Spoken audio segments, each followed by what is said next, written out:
जय Hind and hello guys, स्वागत है आपका आपके अपने YouTube चैनल ज्ञानदेह होस्ट में। और इस वीडियो में मैं आपको बताने वाला हूं JEE main 2026 session first online form के बारे में, जहां पर गाइस आपको लेटेस्ट अपडेट के साथ में सभी प्रॉब्लम के हल सहित पूरा प्रोसेस बताया जाएगा। गाइस वैसे तो मैंने इसके फॉर्म फिलअप की वीडियो बना दी थी, बट मैंने देखा कि काफ़ी सारे इशूज़ आपके सामने आ रहे हैं इस फॉर्म को भरने में, तो ऐसे एक एक करके कमेंट के माध्यम से आंसर करना पॉसिबल नहीं हो पाता। इसलिए वीडियो आपके लिए बनाई जा रही है, जहाँ पर आपको अच्छे से दिखा करके समझा जा सके कि कैसे आपको कहां पर क्या जानकारी भरनी है, ताकि आपसे फॉर्म भरने में कोई भी मिस्टेक ना हो। तो वीडियो को आपको पूरा देखना है। चलिए शुरू करते हैं। अगर आपने अभी तक वीडियो को लाइक शेयर नहीं किया हो तो कर दे, और चैनल को सब्सक्राइब करके बेल आइकन ऑन कर लेना। फिर जो लिंक मैंने आपको इस वीडियो को डिस्क्रिप्शन में दिया है, आप ओपन करेंगे, आपके सामने सेशन फर्स्ट की कंप्लीट इन्फॉर्मेशन आ जाएगी, जहां पर आपको इसमें एलिजिबिलिटी की डिटेल्स देखने को मिलेगी। इसमें 12th पास या फिर FPR या फिर डिप्लोमा वाले कैंडिडेट अप्लाई कर सकते हैं। फॉर्म आप लोग 27 नवंबर 2025 तक भर पाएंगे। जो इसमें एजुकेशनल क्वालिफिकेशन है उसकी डिटेल्स आप यहां पर और भी डिटेल में देख सकते हैं। फिर एप्लीकेशन फीस की जानकारी आपको यहां पर category wise and paper wise देखने को मिल जाएगी। स्कीम ऑफ एग्जामिनेशन यहां पर आपको दी गई है। इसके अलावा इसमें जो आपका सेशन फर्स्ट है वो तो आपने जान लिया, सेशन 2 आपका रहेगा जनवरी 2026 से स्टार्ट होकर के फरवरी 2026 तक, और जो बाकी की इंपॉर्टेंट डेट्स है वो भी आप यहां पर चेक कर सकते हैं। अब ये सब इन्फॉर्मेशन चेक करने के बाद अगर आप इसमें एलिजिबल और आप ये फॉर्म भरना चाहते हैं और आप कोई भी प्रॉब्लम फेस कर रहे हैं, तो आपको इस वीडियो को आगे वॉच करना है। यहाँ पर जिस स्टेप पर जो इशू आ रहा है वो अच्छे से आपको एक्सप्लेन किया जाएगा, और अगर फिर भी रह जाए तो कमेंट के माध्यम से पूछ लेना। अभी आप यहाँ पर क्या करेंगे, इंपॉर्टेंट लिंक्स के सेक्शन में आएंगे और apply online link for session first click करेंगे। अब गाइज आपके सामने यहाँ पर ये ऑफिशियल वेबसाइट आ जाएगी, जहाँ से आपको फॉर्म को फिल करना है। चाहे आप मोबाइल से फॉर्म भर रहे हैं, चाहे फिर कंप्यूटर से, आप यहाँ पर इस वेबसाइट को आराम से एक्सेस कर सकते हैं। तो यहाँ पर आने के बाद में सबसे पहले आपको न्यू रजिस्ट्रेशन इसके ऊपर क्लिक करना है। इसके ऊपर क्लिक करने के बाद आपके सामने इस तरह से इंस्ट्रक्शंस आएंगे हिंदी और इंग्लिश दोनों के अंदर। आप यहां पर भी एक बार इन जानकारी को चेक कर लेना, और फिर स्क्रॉल करते हुए नीचे की तरफ आना है और यहां पर टिक करके क्लिक हियर टू प्रोसीड इसके ऊपर क्लिक करना है। देन आपके सामने कुछ ऐसा इंटरफेस आएगा। तो सबसे पहले आपको यहां पर आपका 10th का सर्टिफिकेट के अकॉर्डिंग नाम देना है, और ये जो नाम आप यहां पर भरेंगे, जैसे कि मैंने आपको बताया, सभी की सभी इंफॉर्मेशन 10th के सर्टिफिकेट के अकॉर्डिंग ही देनी है, नहीं तो आप यहां पर आगे चल करके प्रॉब्लम फेस करेंगे। तो पूरा नाम अंग्रेजी के बड़े अक्षरों के अंदर अपना डाल दीजिए। फिर आपका जो पिता है या फिर जो आपके अभिभावक है उनका नाम आप यहाँ पर डाल दीजिए। तो जो भी है वो आप यहाँ पर फिल कर देना। उसके बाद में आप यहाँ पर देखेंगे आपकी माता का नाम, तो जो भी आपकी माता जी है उनका नाम आप यहाँ पर डाल दीजिएगा। फिर आपकी डेट ऑफ बर्थ क्या है वो आप सिलेक्ट कर लेना, पहले डे, फिर आपका मंथ, और उसके बाद में जो भी ईयर है वो भी आप यहाँ पर सिलेक्ट कर लीजिए। इसके बाद आप आपका जेंडर सेलेक्ट करेंगे, एंड देन नीचे आएगी आपकी पर्सनल डिटेल कंफर्म करने की ऑप्शन। तो जो इन्फॉर्मेशन अभी आपने यहाँ पर भरी है पर्सनल डिटेल में, वो सेम इन्फॉर्मेशन आप यहाँ पर दोबारा डालेंगे। ये इसलिए ली जाती है ताकि आपसे गलती से भी कोई मिस्टेक ना हो जाए, और आप यहाँ पर सभी जानकारी डबल फिल करें और अच्छे से वेरीफाई करें। तो आपको यहाँ पर सेम वे में आपका नाम डालना है। उसके बाद में जो आपके फादर नेम है वो आपको यहाँ पर एंटर करना होगा। उसके बाद आप यहाँ पर आपकी माताजी का नाम एंटर करेंगे। फिर आपका जो डेट ऑफ बर्थ अभी आपने ऊपर की तरफ भरा वो डेट ऑफ बर्थ आपको यहाँ पर दोबारा सिलेक्ट करके वेरीफाई करना है। इसके बाद आता है आपका जेंडर, तो आपको आपका जेंडर भी दोबारा सिलेक्ट कर लेना है। अभी यह इन्फॉर्मेशन आपने डबल फिल कर दी है। अगर आपको कोई इसमें भी इशू है तो अच्छे से चेक कर लेना। अगर ऐसा होता है कि आपने ऊपर कुछ और इन्फॉर्मेशन भर दी और नीचे आप यहाँ पर कुछ और भर रहे हैं, तो यहाँ पर एरर आ जाता है कि आपकी डिटेल मैच नहीं हो रही है। इसलिए डबल आपसे इन्फॉर्मेशन ली जाती है ताकि आपसे कोई भी मिस्टेक न हो। अब आता है आपका प्रेजेंट एड्रेस। तो जो आपका प्रेजेंट एड्रेस है वो आप भरेंगे, जैसे कि परिसर, संख्या, नाम, यानी कि घर का नंबर या फिर नाम क्या है वो आप भर देना। आपकी जो लोकेलिटी है वो देना। उसके बाद में लोकेलिटी।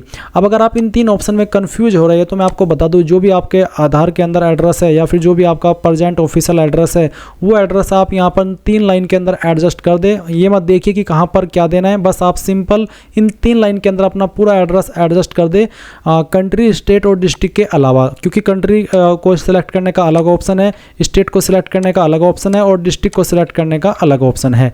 इसके बाद आप यहाँ पर आपका पिन कोड डाल दीजिएगा। अब नीचे है कम्युनिकेशन, इलेक्ट्रॉनिक कम्युनिकेशन एड्रेस, जिसमें कि आप आपका ईमेल एड्रेस डालेंगे। उस ईमेल एड्रेस को दोबारा डाल करके वेरीफाई करेंगे। अपना नंबर डालेंगे, नंबर को भी दोबारा डाल करके वेरीफाई कर देंगे। कोई अन्य फ़ोन नंबर देना चाहते तो अल्टरनेट कॉन्टैक्ट नंबर के अंदर दे सकते हैं, नहीं तो आप चाहते उस ऑप्शन को खाली छोड़ सकते हैं। फिर आएगा आपका स्थायी पता यानी कि परमानेंट एड्रेस, और नीचे एक लाइन भी है कि सेम एज प्रेजेंट एड्रेस। इसका मतलब है कि अगर आपका प्रेजेंट एड्रेस जो आपने यहाँ पर भरा है वो एड्रेस और आपका परमानेंट एड्रेस एक ही है तो आप इस बॉक्स को टिक कर देना। अगर अलग अलग है तो अनटिक रहने दे और अलग से अपना परमानेंट एड्रेस फिल कर दे। उसके बाद आता है चूज पासवर्ड। अब आप एक पासवर्ड यहाँ पर चूज करेंगे। पासवर्ड आपका कैसा हो उस मैं आपको दिखाता हूँ एग्जाम्पल के लिए। आपको पासवर्ड के अंदर कम से कम एक इंग्लिश का लेटर कैपिटल, फिर स्मॉल लेटर कम से कम एक, उसके साथ एक स्पेशल कैरेक्टर और साथ ही डिजिट, कुछ इस तरह का आप पासवर्ड बनाएंगे। पासवर्ड की लेंथ 8 से 13 कैरेक्टर के बीच में, और जो बाकी कंडीशन है वो मैंने आपको यहाँ पर बता दी है। उसके बाद इस पासवर्ड को दोबारा डाल करके वेरीफाई कर देंगे। फिर आप यहाँ पर एक सिक्योरिटी क्वेश्चन सेलेक्ट कर लेंगे। ये सिक्योरिटी क्वेश्चन आप आपकी मर्जी से कुछ भी रख सकते हैं और उसका आंसर भी आप अपनी मर्जी से कुछ भी रख सकते हैं। ये आपको तब काम आता है जब आप आपका पासवर्ड भूल जाते हैं और आप उसको रिकवर करते हैं, तो उस समय आपको इस सिक्योरिटी क्वेश्चन को सिलेक्ट करके जो आंसर अभी आप यहाँ पर दे रहे हो अपनी मर्जी से वो आंसर देना होता है और आपका पासवर्ड रिसेट हो जाता है।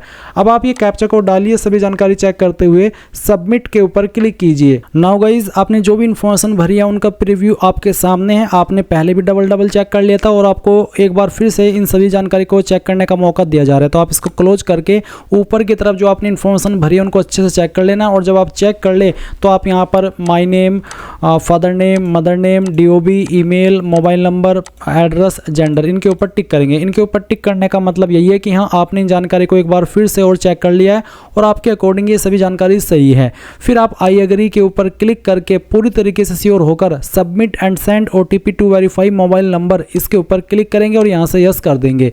इसके बाद गाइज आपके इस नंबर के ऊपर एक OTP जाएगा जो कि अभी आपने यहाँ पर रजिस्टर किया है। वो OTP आप यहाँ पर डालेंगे और सबमिट रजिस्ट्रेशन फॉर्म इसके ऊपर क्लिक कर देंगे। तो मुझे OTP यहाँ पर मिल चुका है। मैं यहाँ पर आपको रियल टाइम के अंदर ये OTP एंटर करके दिखा रहा हूँ। मैंने OTP फिल करा। अब मैं सबमिट रजिस्ट्रेशन फॉर्म इसके ऊपर क्लिक कर देता हूँ। अब आप देखेंगे कि आपका जो रजिस्ट्रेशन है वो सक्सेसफुल हो चुका है। अभी आप यहाँ पर फॉर्म कंप्लीट करने से पहले आपकी ईमेल आईडी भी वेरीफाई कीजिए, क्योंकि जब तक ईमेल आईडी वेरीफाई नहीं होगी तब तक आप फॉर्म फाइनल सबमिट नहीं कर सकते। इसलिए वेरीफाई ईमेल आईडी के ऊपर क्लिक कीजिए। जो कैप्चा कोड आपकी डिस्प्ले के ऊपर आए वो आप यहाँ पर एंटर कीजिए। उसके बाद सबमिट एंड गेट OTP इसके ऊपर क्लिक कीजिए।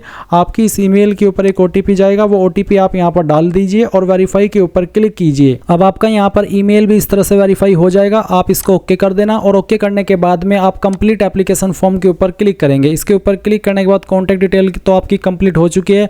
आपको अब पर्सनल डिटेल के ऊपर क्लिक करना है।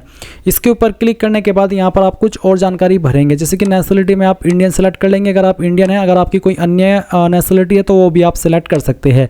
फिर सवाल है कि राज्य, केंद्र शासित प्रदेश जहां से 12वीं या फिर उसके बराबर की जो परीक्षा है वो उत्तीर्ण की है या फिर आप दे रहे हैं, तो वो आपको सेलेक्ट कर लेना जहां से आपने आपकी जो 12वीं है वो की है या फिर आप कर रहे हैं।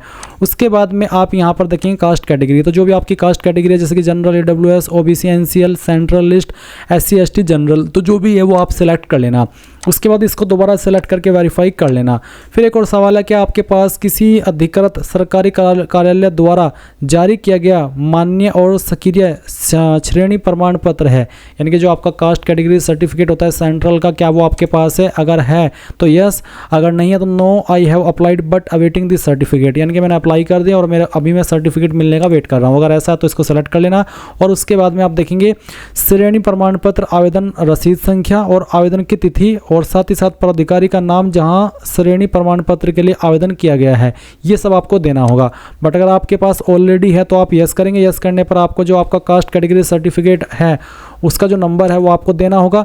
श्रेणी प्रमाण पत्र जारी करने की तिथि आपको बतानी होगी, किस डेट में जारी हुआ है। ये चीज़ें आपको आपके सर्टिफिकेट के ऊपर देखने को मिल जाएगी। श्रेणी प्रमाण पत्र जारी करने वाले प्राधिकारी का नाम आपको देखना है, आपका सर्टिफिकेट पढ़ना है, उसमें आपको पता चल जाएगा कि कौन से पोस्ट के अधिकारी ने इसको जारी किया है। ये सर्टिफिकेट जनरली DM, SDM, तहसीलदार, नायब तहसीलदार और भी काफ़ी सारी पोस्ट होती है, इन पोस्ट के अधिकारी द्वारा जारी होते हैं, तो आपको उस पोस्ट का नाम यहाँ पर लिख देना है। उसके बाद क्या आपको मधुमेह है? अगर है मधुमेह रोग तो यस, नहीं तो आप नो करेंगे। उसके बाद निवास की जगह क्या है? आपका जो निवास क्षेत्र है वो शहरी है या फिर ग्रामीण है, जो भी है वो आप सेलेक्ट कर लेना। आपकी परिवार की वार्षिक आय कितनी है वो आपको बताना है, कोई भी एक रेंज यहाँ पर सेलेक्ट कर लीजिएगा। फिर मोड ऑफ प्रिपरेशन, आपका इस एग्ज़ाम की प्रिपरेशन करने का तरीका क्या है, कोई भी एक माध्यम आप यहाँ पर आपकी चॉइस के अकॉर्डिंग सेलेक्ट कर लीजिए। उसके बाद योग्यता परीक्षा में स्कूली शिक्षा का माध्यम, यानी कि जो आपकी स्कूली शिक्षा है योग्यता परीक्षा 10वीं या 12वीं, उसमें आपका मीडियम क्या था एग्ज़ाम का, वो आपको सेलेक्ट कर लेना है, हिंदी मीडियम या इंग्लिश या फिर कोई अन्य लैंग्वेज। इसके बाद आप यहाँ पर एक कैप्चा कोड डालेंगे और सेव एंड नेक्स्ट कर देंगे। अब आपके सामने यहाँ पर एक ऑप्शन आएगा जो कि आप देख सकते हैं डिसेबिलिटी डिटेल्स। क्या आप PWD उम्मीदवार है? अगर है तो यस, नहीं तो आप यहाँ पर नो कर देना। उसके बाद आप ये जो कैप्चा कोड आपके डिस्प्ले के ऊपर आएगा है वो आपको यहाँ पर एंटर करना है। इसके बाद सबमिट एंड नेक्स्ट और फिर यहाँ से यस। इसके बाद आपके सामने एक ऑप्शन आएगा आइडेंटिटी टाइप डिटेल। तो आपको यहाँ पर इनमें से कोई एक आईडी सेलेक्ट कर लेनी है, जैसे कि Aadhaar, DigiLocker, Indian passport number, Indian non Indian passport number और पैन कार्ड नंबर। अगर आप आधार सेलेक्ट करते हैं तो आपको यहाँ पर इसके ऊपर टिक करना होगा और साथ ही साथ आप यहाँ पर देखेंगे आपका आधार नंबर डाल लीजिएगा। आधार नंबर को दोबारा डाल करके वेरीफाई कीजिएगा और उसके बाद में कैप्चा कोड और फिर सबमिट कर दीजिएगा।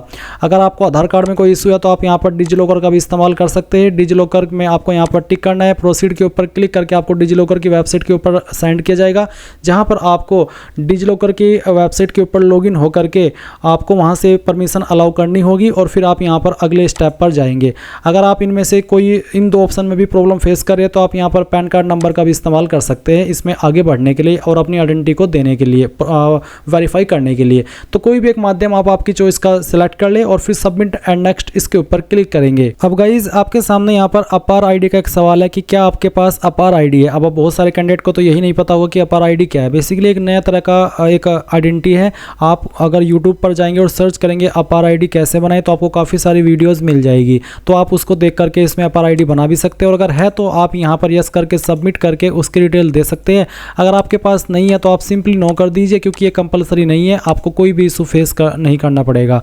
बट अगर आप जरा सा भी रिस्क नहीं लेना चाहते, वैसे इसमें कोई रिस्क है नहीं, बट फिर भी मैं आपको बार बार कह रहा हूँ आप जाइए यूट्यूब के ऊपर वीडियो देखिए और उसमें आपको अपार आईडी बना लेनी है और फिर उसके बाद में यस करके सवाल का आंसर आपकी जो अपार आईडी है वो आप दे दीजिएगा।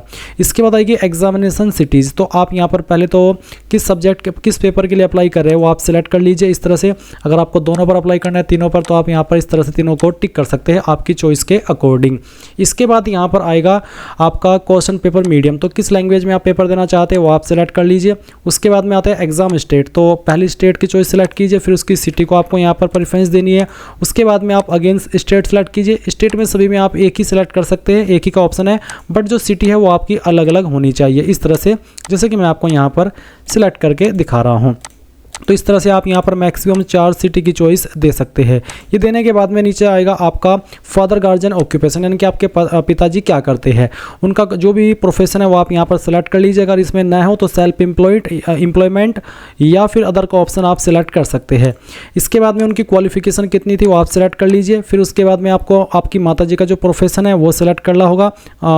ये सिलेक्ट करने के बाद में आप यहाँ पर उनकी जो क्वालिफिकेशन है वो भी सिलेक्ट कर लेना। फिर आप यहाँ पर देखेंगे कैप्चा कोड, तो आपको यहाँ पर इस तरह से आपका कैप्चा कोड डाल देना है और ये डालने के बाद में आप यहाँ पर सेव एंड नेक्स्ट इसके ऊपर क्लिक करके यहाँ से यस कर देंगे। अब आपके सामने आएगी क्वालिफिकेशन डिटेल। तो 10वीं की इन्फॉर्मेशन पहले देनी है, तो आप पास सेलेक्ट कर लेना। उसके बाद में किस साल के अंदर आपने पास किया वो साल आप सेलेक्ट कर लेंगे। फिर आपको बताना है कि स्कूल आपका ग्रामीण एरिया में था या फिर शहरी एरिया में, जहाँ पर भी था वो आप सिलेक्ट कर लेना। उसके बाद में आपको टाइप ऑफ स्कूल बताना होगा, जैसे कि government school, government aided, private, private unaided यानी कि फुल्ली प्राइवेट, फिर Eklavya model residential school, ODL यानी कि ओपन एंड डिस्टेंस लर्निंग, केंद्रीय विद्यालय। तो जिस भी तरह का आपका स्कूल था वो आपको यहाँ पर सिलेक्ट कर लेना है। उसके बाद आपको स्टेट बतानी है जहाँ से आपने आपकी 10वीं की है, और ये बताने के बाद में आप यहाँ पर देखेंगे आपकी इसके बाद अगला चीज़ है आपका डिस्ट्रिक्ट का। तो जहाँ पर आपकी डिस्ट्रिक्ट थी, आपका स्कूल जिस डिस्ट्रिक्ट के अंदर स्थित था वो डिस्ट्रिक्ट आप सिलेक्ट करेंगे। आपके बोर्ड का नाम, तो अगर आपका बोर्ड लिस्ट के अंदर है तो यहाँ सेलेक्ट कर लेना, नहीं तो आपको यहाँ पर अदर का ऑप्शन भी देखने को मिल जाएगा, आप यहाँ पर अदर सेलेक्ट कर लेना अगर आपको आपका बोर्ड इस लिस्ट के अंदर देखने को नहीं मिल रहा है। ये सिलेक्ट करने के बाद में आप देखेंगे कि आपका रिजल्ट किस में था, परसेंटेज है CGPA। अगर CGPA है तो CGPA सेलेक्ट कर लेंगे और फिर आप मैक्सिमम ग्रेड पॉइंट बताएंगे और जो CGPA आपको आई थी वो आप यहाँ पर डाल देंगे। अगर नंबर परसेंटेज में थे तो परसेंटेज सेलेक्ट करेंगे, फिर आपको यहाँ पर आपके टोटल नंबर डालने, उसमें से जो नंबर आपको आए थे वो यहाँ पर डाल देंगे और परसेंटेज आपकी आ जाएगी। इसके बाद पंजीकरण संख्या, नामांकन संख्या, बेसिकली आप यहाँ पर आपका जो 10वीं का रोल नंबर है वो डालेंगे। उसके बाद आपको आपके स्कूल कॉलेज का नेम एंड एड्रेस, पूरा कॉलेज का नाम और एड्रेस यहाँ पर देना है। उसके बाद पिन कोड देना है आपके स्कूल कॉलेज का। बेसिकली इसमें बहुत सारे कैंडिडेट कंफ्यूज होते हैं, तो मैं आपको स्कूल कॉलेज पिन कोड का क्या कॉन्सेप्ट है, क्या मतलब है, वो बता देता हूँ। जिस डिस्ट्रिक्ट के अंदर या फिर जिस सिटी के अंदर या फिर जिस एरिया के अंदर आपका स्कूल कॉलेज स्थित है, उस एरिया का जो पिन कोड है वही आपके स्कूल कॉलेज का पिन कोड होता है। कोई स्पेशल कॉलेज स्कूल के पिन कोड की बात यहाँ पर नहीं हो रही है। जैसे कि मैं सहारनपुर से हूँ और मेरा स्कूल भी सहारनपुर में है, तो मेरा जो स्कूल का पिन कोड है वो भी जो पिन कोड सहारनपुर का है वही स्कूल का माना जाएगा। इस तरह से आपको यहाँ पर ये चीज़ देनी है। अब आती है 12वीं की जानकारी। अगर आपने 12वीं का पास कर ली तो पास सिलेक्ट कर लेंगे। अगर आप कर रहे हैं तो आप अपेयरिंग सेलेक्ट करेंगे और यहाँ पर पासिंग ईयर में सिर्फ आपको 2026 का ऑप्शन मिलेगा और बाकी के ऑप्शन वही वाले आएंगे जो कि उनके सामने आएंगे जो कि 12वीं का ऑप्शन में पास सिलेक्ट करते हैं। इसमें उनको यहाँ पर पासिंग ईयर बताना है, फिर बताना है कि यहाँ पर क्वालिफाइंग एग्ज़ाम। तो काफ़ी सारे विकल्प आपके सामने, जैसे कि diploma recognised by ACIT, any public school board university examination in India और any foreign country recognised as equivalent to the 10+2 system by the association of Indian universities. यानी कि बेसिकली अगर आपने किसी भी स्कूल से, किसी भी बोर्ड से, किसी भी यूनिवर्सिटी से, इंडिया से या फिर इंडिया के बाहर से 12वीं की है या फिर 12वीं के बराबर कोई कोर्स किया जैसे कि डिप्लोमा, तो आप इस ऑप्शन को सिलेक्ट कर सकते हैं।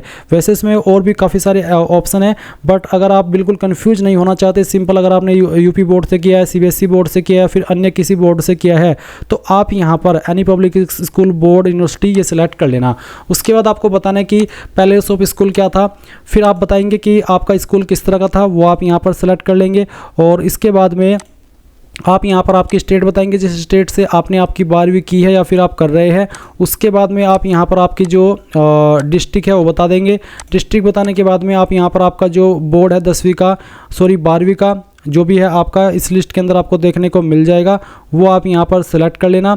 इसको सेलेक्ट करने के बाद में आप यहाँ पर देखेंगे आपका रिजल्ट मोड, परसेंटेज तो परसेंटेज और CGPA तो CGPA, और फिर अगर परसेंटेज है तो टोटल मार्क्स डाल देना, कितने नंबर आपको आए थे वो यहाँ पर डालना। फिर आपका 12वीं का रोल नंबर, आपके स्कूल कॉलेज का नेम एंड एड्रेस और आपका जो पिन कोड है स्कूल कॉलेज का वो भी आप यहाँ पर डाल देना। फिर एक कैप्चा कोड डालेंगे और सेव एंड नेक्स्ट के ऊपर क्लिक कर देंगे। अब आपके सामने यहाँ पर एडिशनल डिटेल आएगी जहाँ पर आपको सवाल पूछेगी क्या आप जुड़वा है और दोनों JEE मुख्य 2026 के लिए आवेदन कर रहे हैं। अगर आप ऐसे कैंडिडेट है तो यस कर देना, नहीं तो आप नो करेंगे।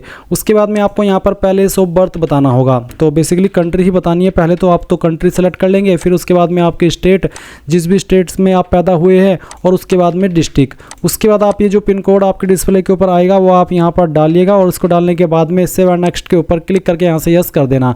अब आपको यहाँ पर इमरजेंसी कॉन्टैक्ट डिटेल देनी है, जिसमें कि आप यहाँ पर पहले कंट्री सेलेक्ट कर लेंगे, फिर आपका इमरजेंसी नंबर जिसमें कि आप फादर का नंबर या फिर किसी भी का भी नंबर दे सकते हैं जो आपके रिलेटिव है। उसके बाद में ईमेल एड्रेस, फिर ये कैप्चा कोड और उसके बाद गेट OTP। गाइज ऐसे नंबर देना, ऐसे ईमेल देना जो कि अभी आप यहाँ पर OTP प्राप्त करके उसको वेरीफाई कर सके, क्योंकि OTP वेरिफिकेशन इसका रहेगा। अब आपके सामने इस तरह से इंटरफेस आएगा जहाँ पर गाइज आप पहले आपका जो नंबर के ऊपर OTP आया है फ़ोन नंबर पर वो डालेना और फिर नीचे ईमेल वाला OTP और उसके बाद वेरीफाई एंड नेक्स्ट इसके ऊपर क्लिक कर देना।